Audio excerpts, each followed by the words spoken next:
desde pequena eu tinha uma intolerância muito grande para principalmente carne vermelha, que tem sabor muito forte, né? E meu pai não gostava só de carne de vaca, mas ele comia carne de porco, peixe, frango. E minha mãe achava que eu estava imitando meu pai, de não querer comer carne de vaca, né? E para mim era um sacrifício absurdo, eu tinha que tirar toda a gordura, pedir para estoricar a carne. O que eu visse de tempero na frente eu punha, né? Acho que por isso depois gostei tanto da cozinha indiana. E que era para não sentir o gosto e a textura, mas não era pelo sentimento animal ainda, não tinha essa consciência, esse sentir, né? Era mais por não gostar da carne mesmo. Não.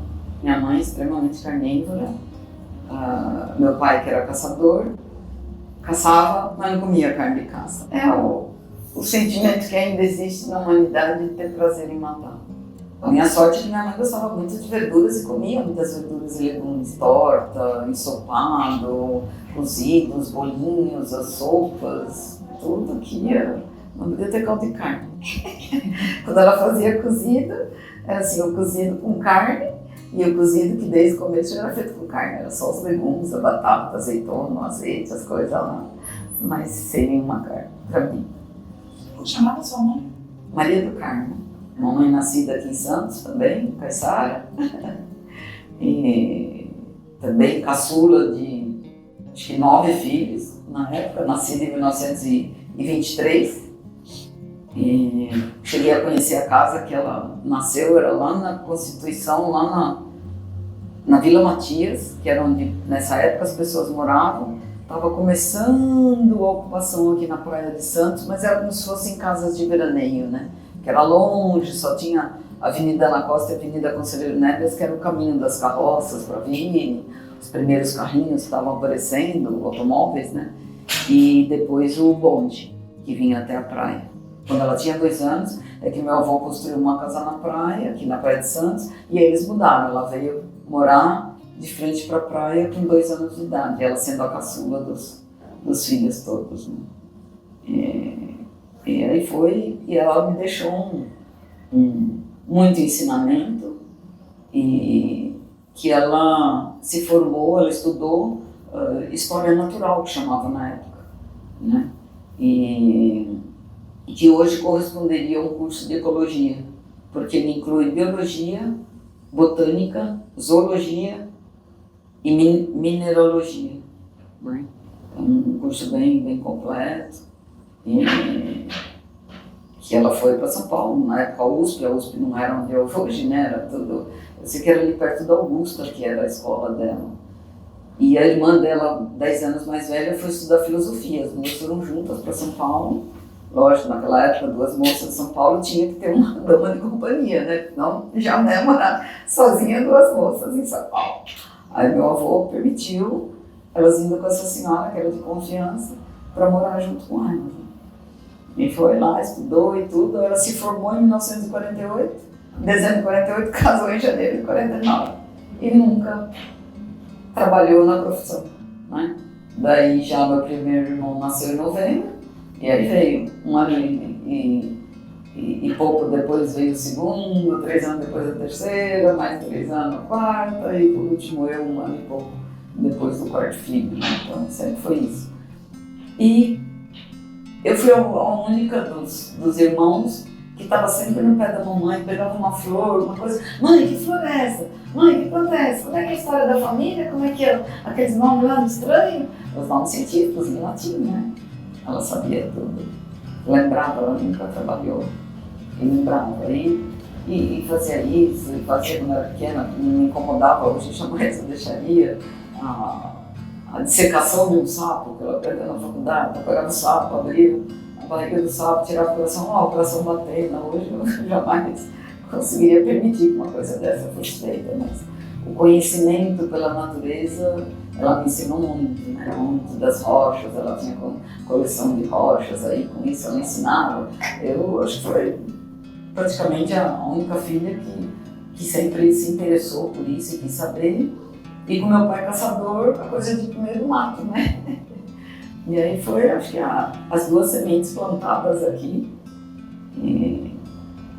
que foi meu avô, o pai dela, que também conheci, que era um homem que sempre foi muito, assim, muito empreendedor, né? E depois vim saber as coisas que fez, vovô fez isso, vovô fez aquilo, vovô criou isso, foi ele que ajudou a levar a estrada de ferro para o seu mundo, ele que fez não sei o quê. Eu falei, caramba, ele era um empreendedor, né? De querer as melhorias para todos, né? Até uma curiosidade que vim saber muito tempo depois, eu não sei se vocês conhecem, aqui em Santos tem os chamados clubes de praia. São as barracas grandes de praia, mas tem que ser clubes, né? Ou é associação de funcionários, sei da onde, de sindicato, agora tem de edifícios também, tem as barracas. Isso foi ideia de dois irmãos da minha mãe, que eles tiveram lá, que é um clube, a gente se junta dos amigos, lá. Diz que esse clube ainda existe, foi criado em 1928, 32, por aí, assim, final da década de 20, começo da década de 30, e vovô apoiou muito eles. Vão, ótima ideia, vou lá, eu ajudo vocês, vamos mandar fazer a barraca, não sei mais o que, e tá. Ele era assim, ele apoiava as ideias que ele achava boas e outras que ele, de ser um grande empreendedor, aí, imagina, que a vida dele foi, ele começou trabalhando como caixeiro para um produtor de café aqui em Santos, né, que era o Cunha Bueno, muito conhecido na área do café. Trabalhava para ele, aí foi melhorando dentro da empresa até que o Cunha Bueno ficou com uma dívida com ele. E pagou com terras, que na época, hoje seria uma coisa que, vou te dar um presente aí, R$2.000. Deu terras lá no interior do estado. Então, 50 quilômetros ainda depois era Satuba. E como pagamento dessa dívida, lá foi ele. Trem só tinha até, acho que Bauru, se não me engano. Então ia de trem de Santos para São Paulo, de São Paulo pegava o trem até Bauru, de Bauru até Lins, acho que ia de carroça, e de Lins até lá, mais 50 km depois de Araçatuba, chão ainda. De Lins até lá, eu acho que era em Lombo de Burro a coisa, porque não tinha nem estrada larga para ir. Pois foi para lá e começou lá e montou a fazenda toda, construiu o curral, a sede, tudo, lutou para levar, como é que fala, trem, né, linha de trem para lá, passava na divisa da fazenda normal, linha de trem, ele junto com outros lá, todos se empenharam e conseguiram levar, que era a forma melhor de ir para lá, de trem e escoar a produção, né, para vir para o Porto de Santos para exportar café, e lá foi ele plantar café lá. Foi lá naquelas conjuras, e o pessoal falava quando a gente entrava em trilha, nossa, você é corajoso, eu agora já estava junto meu avô aqui, pô, é brincadeira aí de carroça e depois de carro, a gente já cansa. Imagina, em carroça depois de burro, e levando coisa e ferramenta, mas não sei o que. Não, esses eram bravos e lutadores. Né? Aí teve um tio que depois que daí ele fez lavoura, não sei se 2 anos, coisa assim, de café lá na fazenda toda. E na época estava o boom do café, né? E ele conseguiu comprar mais 5 vezes de terra um pouco mais para frente, em Lavínia. Daí comprou uma propriedade 5 vezes maior e dali café, aí um dos filhos foi para lá. O Eduardo foi para lá para ajudar ele na lavoura de café, depois também passaram para o gado. Aí quando a fazenda veio para a mamãe, essa primeira que ele ganhou, que era menor, ficou para ela, e a outra que era grande dividiu entre os irmãos dela. E daí quando a gente foi quando minha mãe recebeu tudo para cuidar, meu pai que tomou a frente, cuidou sempre muito bem da fazenda, mas era fazenda de gado já, né? Lembro de ver uns pés de café ainda lá, mas era assim para o consumo da fazenda, dos trabalhadores da fazenda, né? Tinha alguns colonos lá que ficaram, né? Colonos da época do café, acabaram ficando, moradores de tantos anos, lá, iam lá, colhiam café, aproveitavam e ficaram, até que foi acabando esses colonos, mas já eram poucos quando eu era pequena. E daí era só fazenda de gado mesmo, né? Que daí as férias todas era ir para o interior, horas e horas de carro até lá. E depois que construiu a Castelo Branco, facilitou bastante para a gente, né? Mas era ir para fazer, daí lá, saía andar de um lado para o outro, ia andar a cavalo, e ver ali dança no curral, e mexer na terra, e brincar no barro, quando chovia era uma alegria só, porque era se jogar no barro, assim, lamear todo, e fazer tijolinho, que eu adorava fazer, eu pegava uma caixinha de fósforo vazia, enchia do barro, deixava secar, daí tirava os tijolinhos e ia construindo casinha. Os brinquedos tudo a gente criava lá, né? De subir em árvore, o papai fez um giral pra gente lá, em cima de uma forquilha de árvore assim, encheu de tábua, fez a escadinha de madeira, a gente subia, brincava, levava tudo lá pra cima, ia comida, pendurava os panos, que era barraca pra dormir. E, assim, sempre uma infância muito rica e muito ligada à vida rural, né? Não natural, porque lá uma árvore, uma coisa assim, mas era pasto, a grande maioria, né? Mas pelo menos um pouco mais em contato de natureza, né? Com a terra, né? Com a terra e tudo. Eu, desde pequena, adorava andar descalço. Aí eu falava, mas sua mãe não tinha cobra, tinha, mas a confiança que mamãe tinha no divino era muito grande e sabia que, ela mesmo dizia quando eu falava, ai Maria, mas tem cascavel aí, não sei o quê. Deus e borracha, criança e borracha, Deus põe a mão por baixo. E realmente nunca aconteceu nada, pelo menos os 5 filhos. Ela já chegou a matar um jararaca, cascavel, aliás, que tem um guiso, né? Ali do lado da casa, assim.